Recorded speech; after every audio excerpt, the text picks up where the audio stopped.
kain guys.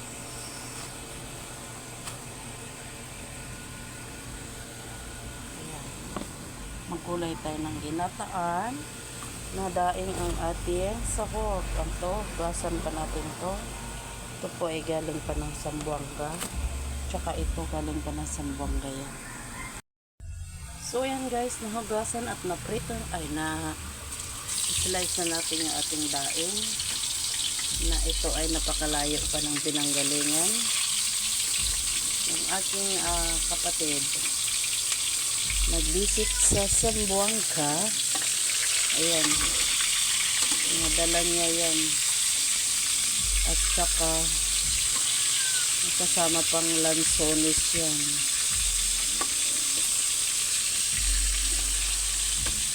So masarap kasi ito gugulayan. Ito ay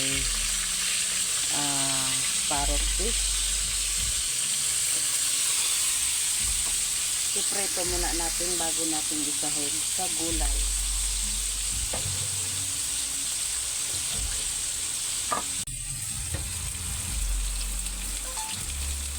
So binawasan na rin natin yung mantika at ayan, magisa na tayo na yan pa rin yung oil na gamit.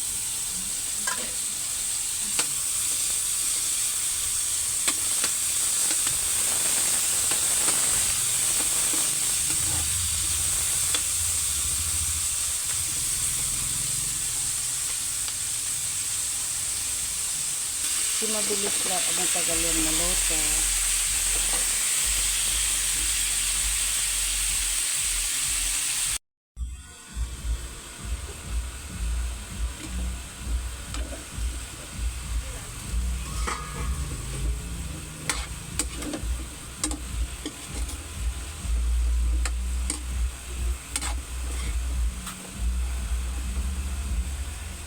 Hindi pa malambot.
Yan na po ang ating gulays-gulays. Ilagay na natin yung malunggay.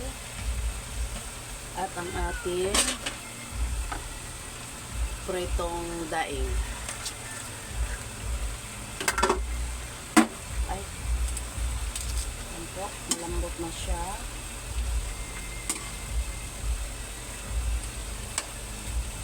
At maglagay na rin tayo ng gata.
tayo maglagay ng asin kasi ang ating daing ay maalat.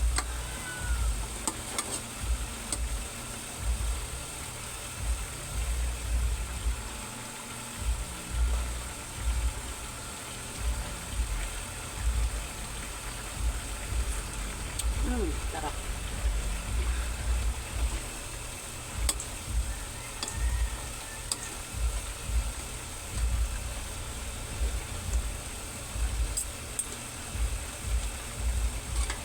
Guys, ang ating ginataang gulay.